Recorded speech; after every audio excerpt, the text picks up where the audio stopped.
Good morning everyone. तो आज का हमारा टॉपिक है वात व्याधि। वात व्याधि इसका मतलब है हमारे शरीर में जो तीन दोष होते हैं, वात पित्त और कफ। उसमें से जो वात दोष है उसकी वजह से जो वात व्याधियां होती हैं उसके बारे में हम बात करेंगे। लेकिन ये क्यों होती है, इसका रीजन क्या है और इसको हम कैसे अवॉइड कर सकते हैं और क्या क्या प्रिकॉशंस ले सकते हैं, इसके बारे में हम आज बात करेंगे। तो वात दोष के बारे में अगर कहा जाए तो वात दोष के गुणधर्म आयुर्वेद में बताए गए हैं कि वो रुक्ष है, मतलब रूखा है, ड्राइनेस बहुत ज्यादा बढ़ती है अगर वात दोष शरीर में बढ़ जाता है। इसकी वजह से हमारे बाकी धातुओं को भी वो ड्राई कर देता है। स्निग्धता की कमी की वजह से भी वात दोष बढ़ता है और ये हल्का है, इसीलिए अपना अपना स्थान छोड़ के वो बाकी के दोष धातुओं के स्थान पे भी जा सकता है। तो और शीत है मतलब कूल है, जब जब भी आप ठंडी चीजें ज्यादा खाते हैं तब आपको आपने ऑब्जर्व किया होगा कि पेन की कोई सिचुएशन है तो वो बढ़ जाती है। और जब आप उसको उष्णता लाइक कुछ हॉट फर्मेंटेशन करते हैं तो आपकी जो पेन है वो कम होता है। इसका मतलब है शीत गुण धर्म जब बढ़ता है एनवायरमेंट में भी, जैसे कि रेनी सीजन है या फिर ठंड का मौसम है, उसमें आपका जो वात दोष के डिसीजेस जो भी है, जैसे संधिवात है, आम वात है, गठिया है, ये सारी कंडीशन आपकी ठंड के मौसम में ज्यादा आपको पेनफुल सिचुएशन को सामना करना पड़ता है। तो ये वात दोष के रिलेटेड हो गया। लेकिन वात दोष की वजह से जो वात व्याधियां होती है उसके बारे में चरक संहिता में बहुत अच्छा अध्याय वर्णन किया है। स्पेशली अगर हम आज की कंडीशन में उसको कोरिलेट किया जाए तो मेन हम ये जाना चाहता है कि जैसे आप देख रहे हैं वात दोष जब बढ़ता है तो संधिगत वात हमें बहुत ज्यादा दिखाई दे रहा है। तो संधिगत वात पहले जब एज बढ़ती थी तब वो ज्यादा दिखाई देता था, अबव 45-50 ये दिखाई देता था, लेकिन अभी ये 30s में भी दिखाई दे रहा है या 20s में भी आपने सुना होगा कि घुटनों में दर्द है। तो स्पेशली संधिगत वात जो है, तो संधि में जो अगर वात बढ़ जाता है उसको संधिगत वात कहते हैं।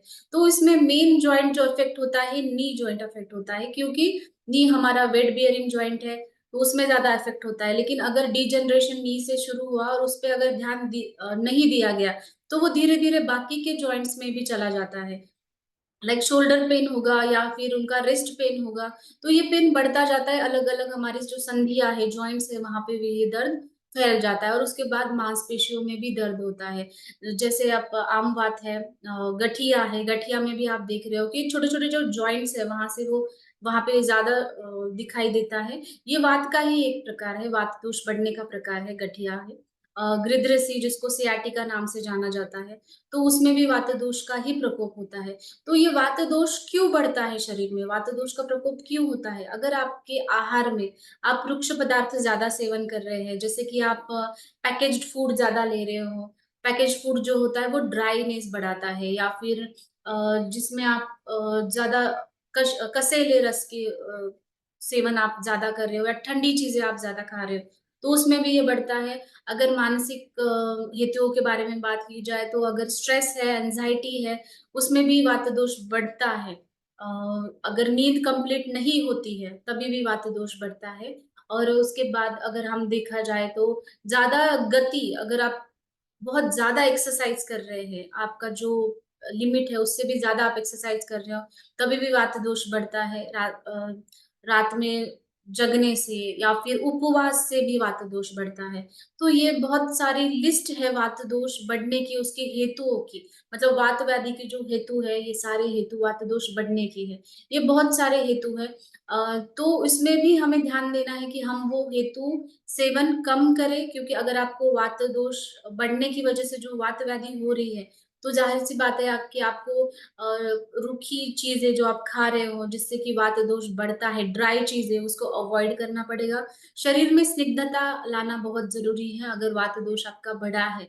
तो स्निग्धता के लिए आप कुछ भी स्निग्ध चीजें, आजकल हम देख रहे हैं कि घी और ऑयल तो बिल्कुल ले ही नहीं रहे हैं लोग। इसके वजह से शरीर में बहुत रूखापन आया है, रूखेपन की वजह से उनकी स्किन ड्राई हो रही है, हेयर्स ड्राई हो रहे हैं, और जाहिर सी बात है अगर स्किन और हेयर ड्राई हो रहे हैं तो बोन्स भी ड्राई हो सकते हैं, मसल्स में स्पाज्म भी हो सकता है। तो ये सारी कंडीशंस हमें दिख रही है। तो स्निग्धता लाना बहुत जरूरी है शरीर में। वात दोष अगर आपको कम करना है तो उसमें आप हमारा वर्जिन कोकोनट ऑयल ले सकते हैं 2-2 चम्मच। जिनको ज्यादा तकलीफ है संधिगत वात की, ऑस्टियोआर्थराइटिस की, तो उन्होंने एक स्निग्धता के लिए, स्नेहन के लिए जो वात दोष का एक बहुत अच्छी ट्रीटमेंट बताई है, तो वो करें। इंटरनली आप उनको उसको लिया जाए। और जो हेतु है, जो हेतु की लिस्ट मैंने अभी बताई कुछ, तो उसमें से भी कुछ हेतु है, जैसे आपका उपवास ज्यादा हो रहा है या फिर आप ज्यादा स्ट्रेस में हो, तो ये हेतु भी आपको कम करने पड़ेंगे। निदान परिवर्जन ऐसा आयुर्वेद में बताया।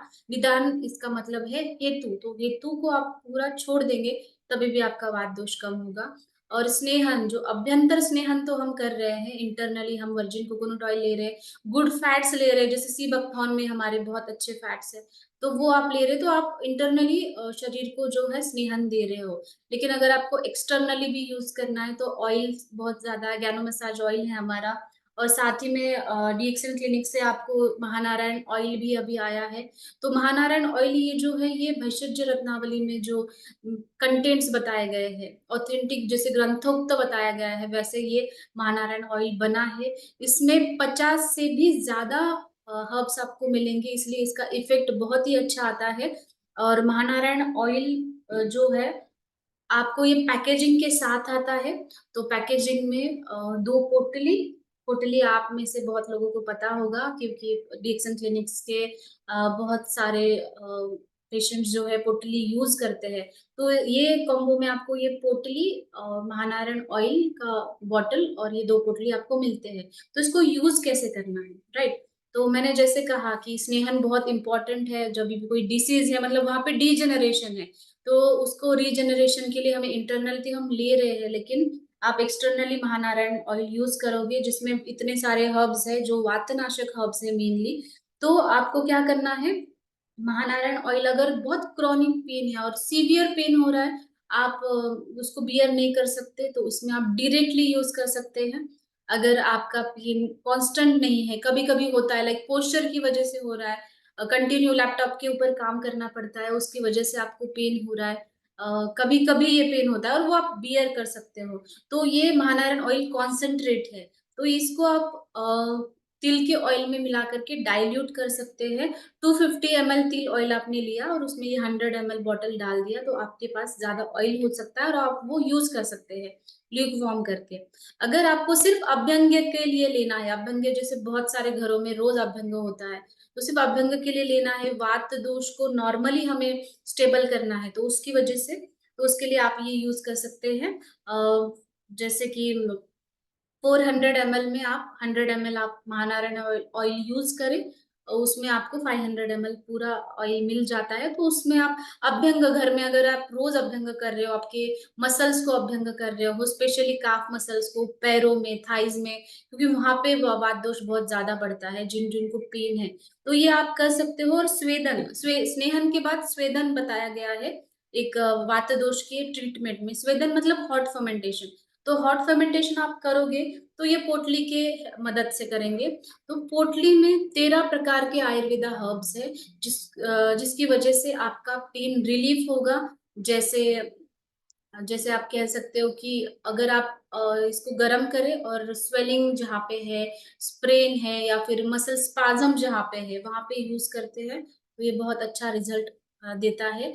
तो अगर आपको महानारायण ऑयल जो ग्रंथोक्त पद्धति से बनाया गया है, 50 से भी ज्यादा हर्ब्स के साथ बनाया गया है, और ये कॉम्बो अगर आपको चाहिए तो आप डीएक्सन क्लिनिक में कांटेक्ट कर सकते हैं। और इसके बारे में और भी जानकारी आपको चाहिए, तभी भी आप डीएक्सन क्लिनिक में कॉल करिए या फिर कमेंट बॉक्स में लिख करके बता दीजिए। Thank you so much.